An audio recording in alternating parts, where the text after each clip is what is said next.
रात की वो गहरी तन्हाई थी, जब घर में सिर्फ 2 धड़कते दिल बचे थे। मम्मी पापा रिश्तेदार की मौत की खबर सुनकर दूर चले गए थे, और मैं, सोनाली, कॉलेज से वापस आकर अपने कमरे में लेटी हुई थी।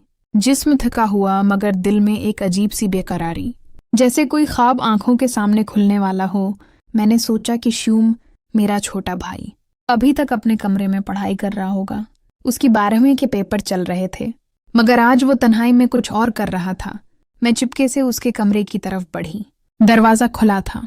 वो बस्तर पर लेटा था, किताबें सामने, मगर उसकी आंखें कहीं और थीं। मुझे देखते ही वो घबरा कर उठ बैठा, चेहरा सरख, सांस तेज। मैंने पूछा, मम्मी पापा कहाँ गए? वो डरते डरते बोला, बाहर गए हैं। मैंने मुस्कुरा कर कहा, क्या बात है भाई, इतना डरा हुआ क्यों? वो बोला, कुछ नहीं, पेपर का टेंशन है। मगर मैं जान गई थी कि कोई राज है जो वो छिपा रहा है। मैं बाहर आ गई, मगर दिल में एक हल्की सी आग सुलग उठी। अगले दिन उसका पेपर था। वो क्या, कॉलेज की छुट्टी थी। मम्मी ने कहा, सोनाली, श्यूम का कमरा साफ कर दो।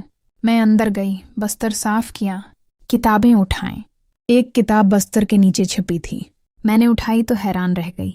वो एक ऐसी किताब थी जिसमें लड़कियों की तस्वीरें, इनकी खूबसूरती के राज, और वो सब कुछ जो दिल की गहराइयों में छिपा होता है। मेरे दिल ने धड़कना तेज कर दिया। अब मुझे समझ आ गया कि कल वो क्यों घबराया था। पहले तो गुस्सा आया, मगर फिर एक अजीब सी गर्मी, एक तजस्सुस, एक ख्वाहिश जाग उठी। मैंने सोचा कि अगर वो मुझे देखना चाहता है तो मैं भी देखूंगी कि उसकी आंखों में क्या है। हमारे घर में लड़कियां सिर्फ सूट पहनती हैं। मैंने दपटा छोड़ना शुरू कर दिया। जब श्यूम सामने होता तो मेरी कमीज का गला थोड़ा खुला रहता, सीना हल्का हल्का उभरता। वो घूरता, आंखें मेरी कमर पर, रानों पर, मेरी आंखों में, मगर कुछ नहीं बोलता। मैं देखती कि उसकी सांस तेज हो जाती है, दिल में एक मिठास आ जाती। मुझे मज़ा आने लगा, मगर अभी वो ख्वाहिश नहीं जागी थी। फिर एक दिन रिश्तेदार की मौत हुई। मम्मी पापा गांव चले गए। घर में सिर्फ हम दोनों। मैं कॉलेज से आई, कमरे में लेटी, दरवाज़ा खुला छोड़ दिया। थोड़ी देर बाद महसूस हुआ कि श्यूम बाहर से झांक रहा है। मैंने कमीज आहिस्ता से ऊपर की। पेट नंगा हो गया, नाफ की गहराई नजर आ रही थी। मैं सुई का ड्रामा करने लगी। वो चुपके से अंदर आया, बस्तर पर बैठ गया। समझा मैं सो रही हूँ। मैंने आंखें खोली, नरम लहजे में कहा, भाई क्या हुआ, यहाँ कोई काम है? वो घबराया, मगर बोला, काम तो तुझे पता है, जिसके लिए तो लटकती फिर रही है। मुझे सब पता है, तो क्या चाहती है? मैंने मुस्कुराकर कहा, पहले दरवाज़ा बंद कर ले, फिर बताती हूँ। वो जल्दी से उठा, कंडी लगाई, वापस आया, आंखों में आग। बोला, मैं तुझसे एक जबरदस्त क्रिकेट मैच खेलना चाहता हूँ। मैंने कहा, भाई मैं तेरी अपनी बहन हूँ, ऐसा मत कर, मैं तैयार भी नहीं। मगर वो कहाँ मानने वाला था। उसने आहिस्ता से मेरे करीब आना शुरू किया, हाथ मेरी कमर पर, अंगलियां मेरी कमीज के नीचे। मैं कांप उठी, मगर रख नहीं सकी। उसने मुझे गले लगाया, होंठ मेरे होंठों पर, एक गहरा बोसा। दिल में आग भड़क उठी।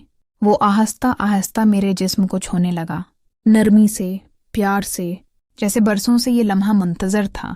मेरी कमीज उतारी, सीना नंगा हुआ। उसकी आंखें हैरत और ख्वाहिश से भरी। वो बोला, सोनाली तो बहुत खूबसूरत है। मैंने उसके बालों में हाथ फेरा, आंखें बंद कीं। इसने मेरे जिस्म को चूमना शुरू किया, गले से, सीने से, पीठ से, रानों तक, हर जगह एक गर्म सांस, एक नरम छून। मैं मधुश हो गई,